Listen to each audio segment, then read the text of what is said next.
Everyone, आज हम exercise 10.2 के जो क्वेश्चन नंबर 4 है उसको हम इस वीडियो में सॉल्व करेंगे। इसमें कह रहा है prove that the tangents drawn at the ends of the diameter of a circle are parallel. ठीक है, देखो मैं बताता हूँ। कह रहा है एक सर्कल है और सर्कल पे दो टेंजेंट है जो आपस में पैरेलल्स है। ठीक है, तो सॉरी दो टेंजेंट्स है, एक पैरेलल जैसे लाइन दो ड्रॉ कर लूँगा मैं, और उसको आपको ये प्रूफ करना है वो जो दोनों टेंजेंट्स है वो आपस में पैरेलल है, जो कि डायमीटर के एंड्स पे हैं। ठीक है, दो डायमीटर से देखो मैं आपको फिगर से आपको बताता हूँ। ये मैंने यहाँ पर फिगर बना लिया है। देखो इसमें क्या है, एक सर्कल है जिसका सेंटर ओ है। ठीक है, एक सर्कल है जिसका सेंटर ओ है, और उसके बाद देखो ये जो है ये क्यू पी जो है ये डायमीटर है, और डायमीटर के एंड पर यहाँ पर एंड खत्म हो रहा है, ये लास्ट पॉइंट है। यहाँ से एक लाइन ड्रॉ है, एक टेंजेंट ड्रॉ है, और यहाँ से ये जो पी है लास्ट पॉइंट, यहाँ से एक टेंजेंट ड्रॉ है। ठीक है, और ये एक सर्कल। तो आपको यही प्रूव करना है ये जो ए बी जो है वो सी डी के क्या है, पैरेलल है। ठीक है, ये चीज़ आपको प्रूव करना था। मैंने लिख रखा है यहाँ पर गिवन में a circle with centre O, A B and C D are two tangents. A B और सी डी टू टेंजेंट्स है, तो आपको प्रूव क्या करना है, A B parallel to C D.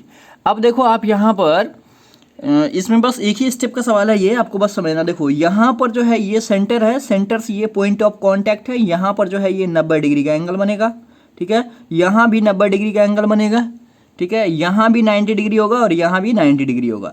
इसे मैं एंगल 1 लेट कर लेता हूँ, इसे एंगल 2 लेट कर लेता हूँ, इसे एंगल 3 लेट कर लेता हूँ, इसे एंगल 4 लेट कर लेता हूँ। ठीक है, और आपको पता है यहाँ पर ये चारों एंगल जो है वो 90 डिग्री है। ठीक है, क्योंकि थ्योरम 10.1 यही कहती है, जो अगर सेंटर से परपेंडिकुलर अगर मैं पॉइंट ऑफ कांटेक्ट पे अगर मैं ड्रॉ करूं तो ये जो है 90 डिग्री का एंगल बोथ साइड बनाएगी। तो वही चीज़ मैंने यहाँ पे लिखा है। तो अब देखो, अब आप यहाँ पे क्या लिख सकते हो, यहाँ पर देखो एंगल 3 इक्वल एंगल 2 लिख सकते हो, क्योंकि दोनों 90 डिग्री है। देखो मैं यहाँ पर लिख दूंगा, यहाँ से प्रूफ में आता हूँ, एंगल 1 लिख दिया, चलो एंगल 1 इक्वल एंगल 4 लिख सकता हूँ। ठीक है, एंगल 1 इक्वल एंगल 4 लिख सकता हूँ, और उसके बाद angle 2 equal angle 3, angle 2 equal angle 3 लिख सकता हूँ। क्यों? क्योंकि ये क्या है, देखो ये दोनों इक्वल भी है, ये दोनों इक्वल है क्योंकि ईच 90 डिग्री है, ईच 90 डिग्री बाय थ्योरम 10.1 से। ठीक है, थ्योरम 10.1 के अकॉर्डिंग ये जो चारों एंगल है ये आपस में, ये मतलब चारों एंगल जो है वो 90 डिग्री का एंगल बनाती है। तो यानी कि मैं इसे लिख सकता हूँ ना, एंगल 1 जो है ये वाला एंगल जो है ये एंगल 4 के इक्वल है, एंगल 3 जो है वो एंगल 2 के इक्वल होगा। ठीक है, और आपको ये पता है ये दोनों एंगल इक्वल भी है, और ये दोनों एंगल जो है ये अल्टरनेट इंटीरियर एंगल भी होगा। कैसे? देखो ये दोनों जो है ये ट्रांसवर्सल लाइन है, सॉरी ये दोनों लाइन है। ठीक है, ये ए बी और सी डी दो लाइन है, और ये क्यू पी जो है इसको लाइन को बाइसेक्ट कर रही है, मतलब इंटरसेक्ट कर रही है दो पॉइंट पे। तो ये जो इंटरसेक्ट कर रही है तो इसका ये वाला एंगल और इसका ये वाला एंगल, मतलब एंगल 1 इक्वल टू एंगल 4 है, और दोनों क्या है, अल्टरनेट इंटीरियर एंगल है, और ये दोनों भी क्या है, अल्टरनेट इंटीरियर एंगल है। तो आपको पता है जब भी कभी अल्टरनेट इंटीरियर एंगल अगर इक्वल होता है तो वो जो दो लाइन को आपस में ये इंटरसेक्ट करती है वो दो लाइन आपस में क्या होता है, पैरेलल होता है। तो बस आपको यहाँ पर एक स्टेटमेंट लिखना है, क्या, जो these angles are also alternate interior angle, और दोनों बराबर भी है। तो अगर ये दोनों एंगल ये एंगल जो है आपस में अल्टरनेट इंटीरियर एंगल है और दोनों बराबर भी है, तो हम कह सकते हैं जो ए बी जो है वो सी डी के पैरेलल हो जाएगा। तो मैं यहाँ लिख दूंगा, so A B parallel to C D, और यही चीज़ आपको क्या करना था, प्रूव करना था। तो सिंपल सा क्वेश्चन था। ठीक है, तो एक ही स्टेप का क्वेश्चन था। अब हम देखते हैं क्वेश्चन नंबर 5।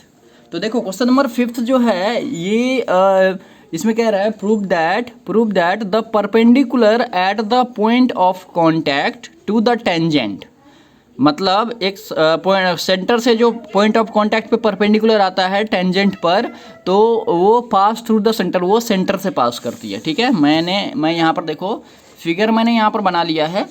देखो ये फिगर है, ये सेंटर है और ये क्या है, ये ओ पॉइंट है, ठीक है। और यहाँ से क्या करना है, हमें एक परपेंडिकुलर ड्रॉ करना है, तो मतलब टेंजेंट पे। तो ये मैं क्या करता हूँ, यहाँ पर एक टेंजेंट ड्रॉ कर लेता हूँ, ठीक है।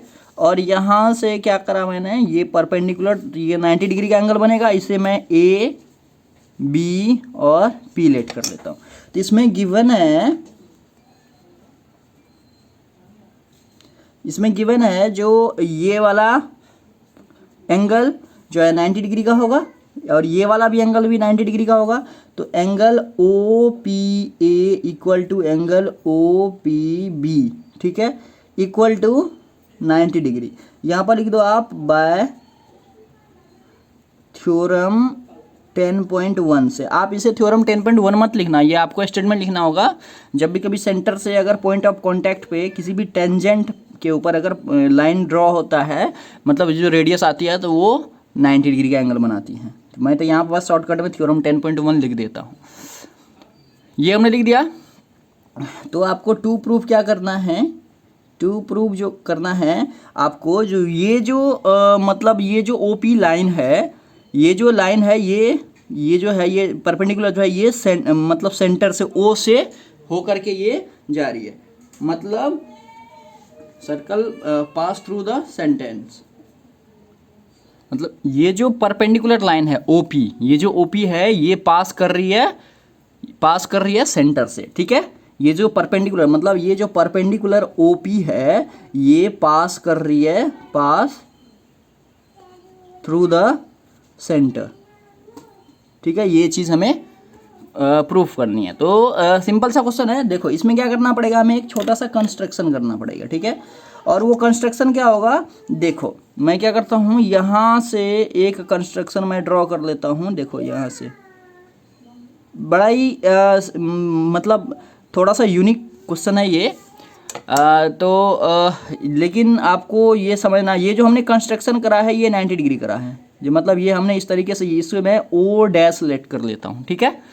ये जो हमने कंस्ट्रक्शन करा है ना, ये 90 डिग्री का कंस्ट्रक्शन करा है। तो मैं यहाँ पर लिखूंगा कंस्ट्रक्शन में जो O dash P perpendicular to A B, ठीक है।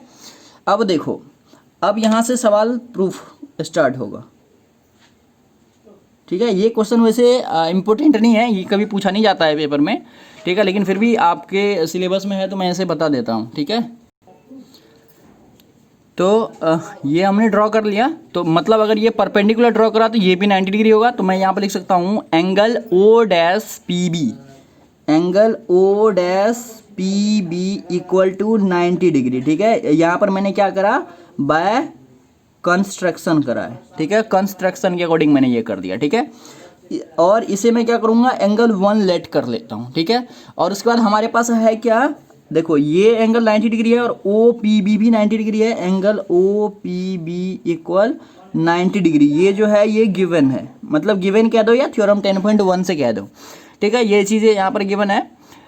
तो देखो इसे मैं क्या करूँगा, इक्वेशन 2 लेट कर लूँगा। तो फ्रॉम इक्वेशन 1 एंड 2 से, यहाँ पर लिखूँगा मैं फ्रॉम इक्वेशन 1 एंड 2 से वी हैव, दोनों का RHS अगर इक्वल है तो LHS भी इक्वल होगा। तो angle O dash P B equal to angle O P B होगा, ठीक है। अब देखो मतलब इस कहने का यह मतलब है जो ये जो ओ डैश पी है, ओ डैश पी बी यानी कि ये एंगल और ओ पी बी ये कंप्लीट एंगल दोनों जो है वो बराबर है। और आपको अकॉर्डिंग टू फिगर, आपको ये जो फिगर आप देख रहे हो इसको देखने से आपको क्या पता चल रहा है, ये दोनों इक्वल है, नहीं है इक्वल। तो हम लिख देंगे जे इट कैन बी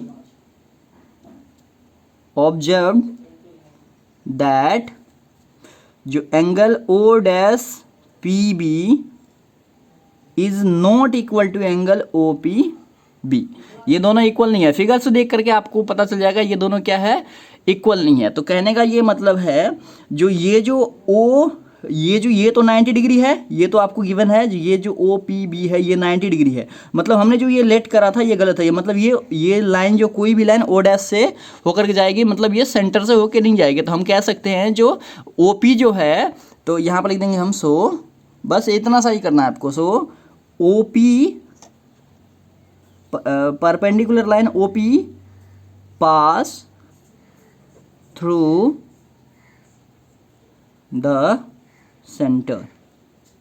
यहाँ पर परपेंडिकुलर लिख देना है, परपेंडिकुलर ओपी लाइन, ये जो ओपी है परपेंडिकुलर वाला, ये जो है सेंटर से ही पास करेगी। बस इतना सा आपको इसमें करना है। तो इजी सा ही क्वेश्चन था, अगर आपको समझ में आ गया होगा तो अच्छी बात है, नहीं तो आप इसे रिवाइज करना बार बार, आपको और अच्छे से समझ में आ जाएगा। तो अब क्वेश्चन नंबर 6 देख लेते हैं हम। क्वेश्चन नंबर 6 में क्या कह रहे हैं, the length of a tangent from a point A at distance 5 centimetre. ठीक है, एक लेंथ है जो टेंजेंट का ए पॉइंट से, वो 5 सेंटीमीटर। देखो यहाँ पर मैंने लिख रखा है,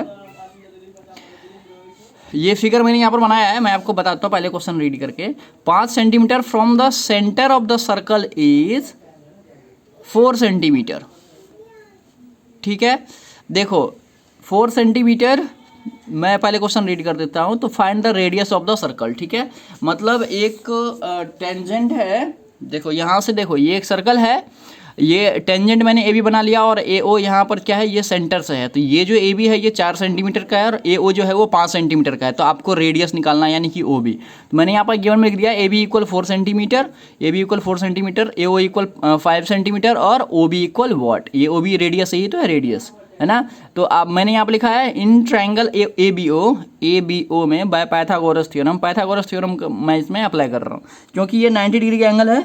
ठीक है, यहाँ पर मैं गिवन में ये भी लिख सकता हूँ एंगल बी इक्वल 90 डिग्री। ठीक है, क्योंकि ये थ्योरम 10.1 यही कहती है। तो अगर मैं इसे पाइथागोरस थ्योरम अप्लाई कर दूँ तो ये क्या होगा, ये इसके सामने वाला जो साइड है ये हाइपोटेनस है, यानी कि ए ओ। तो ए ओ का स्क्वायर हो जाएगा, देखो ए ओ का square equal to A B का स्क्वायर और प्लस ओ बी का स्क्वायर। ठीक है, यही होगा। अब ए ओ के जगह पर मैं 5 सेंटीमीटर पुट कर देता हूँ, इक्वल टू ए बी जो है ये 4 सेंटीमीटर, और प्लस ओ बी तो आपको निकालना है, तो ओ बी का स्क्वायर। ठीक है, तो ये 5 5 जा 25 इक्वल टू 4 4 जा 16 प्लस ओ बी का स्क्वायर। तो यहाँ पर आ जाएगा 25 minus 16 equal to O B का स्क्वायर। ठीक है, तो यहाँ पर 25 में से 16 जाएगा तो ये आ जाएगा 9 इक्वल टू ओ बी का स्क्वायर। तो यहाँ से मैं क्या कर सकता हूँ, ओ बी इक्वल लिख सकता हूँ क्या, ये रूट में आ जाएगा, 9 जो है वो रूट में आ जाएगा। ठीक है, और यहाँ से ये आ जाएगा 3 जा 9, 3 सेंटीमीटर। मतलब इसका जो रेडियस आया है वो 3 सेंटीमीटर आया। तो मैं यहाँ पर लिख सकता हूँ radius of circle O B equal 3 centimetre, ये हो जाएगा आपका आंसर। ठीक है, रेडियस ही आपको पता करना था, जो हमें पता चल गया। ठीक है, इसका क्वेश्चन नंबर 7 जो है वो भी मैं आपको इसी वीडियो में बता देता हूँ। तो क्वेश्चन नंबर 7 को मैं रीड कर देता हूँ पहले। इसमें कह रहा है 2 कोसेंट्रिक सर्कल्स। कोसेंट्रिक सर्कल का मतलब होता है वैसे 2 सर्कल जिसका सेंटर एक ही हो। कोसेंट्रिक मतलब 2 सर्कल जिसका सेंटर एक ही हो। Circle are the radii 5 centimetre and 3 centimetre. Radii है, रेडियाई का मतलब रेडियस का प्लूरल फॉर्म होता है रेडियाई, मतलब इसमें जाहिर सी बात है 2 सर्कल है तो 2 रेडियस होगा इसमें, तो इसलिए रेडियाई। एक जो बड़ा वाला सर्कल बन रहा है उसका 5 सेंटीमीटर का रेडियस है, और जो छोटा वाला सर्कल बन रहा है उसका 3 सेंटीमीटर का रेडियस है। तो find the length of the chord of the larger circle, मतलब इसमें लार्जर सर्कल पे एक कॉर्ड बन रहा है जो कि सर्कल कोड जो कि जो कि स्मॉलर सर्कल को टच करती है। तो इसका फिगर कैसे बनेगा ये मैं अभी आपको बता देता हूँ। इसका फिगर मैंने ऑलरेडी इसमें बना रखा है। देखो ये इसमें क्वेश्चन में क्या कह रहा है मैं आपको समझाता हूँ। देखो ये है आपका क्वेश्चन नंबर 7। ठीक है, क्वेश्चन नंबर 7। तो क्वेश्चन नंबर 7 में है जो, देखो ये मैंने क्या करा, एक यहाँ से कंपास लगा के एक सर्कल मैंने इतना सा खोल करके बना दिया, फिर थोड़ा ज़्यादा कर करके ऐसे बना दिया। मतलब ये दोनों सर्कल का जो सेंटर है ये ओ है। ठीक है, ये ओ जो है दोनों सर्कल का सेंटर। अब इसमें कह रहा है इसका रेडियस है एक छोटे वाले सर्कल का कितना है, छोटे वाले सर्कल का जो है वो है 3 सेंटीमीटर और बड़े वाले का 5 सेंटीमीटर। मतलब ये छोटे वाले सर्कल का रेडियस हो जाएगा 3 सेंटीमीटर का, और ये बड़े वाले सर्कल का आ जाएगा ये 5 सेंटीमीटर का हो जाएगा, 5 सेंटीमीटर का हो जाएगा, और ये भी आपका 5 सेंटीमीटर का हो जाएगा। ठीक है, देखो ये एक सर्कल, दो कोसेंट्रिक सर्कल मैंने ड्रॉ कर लिया।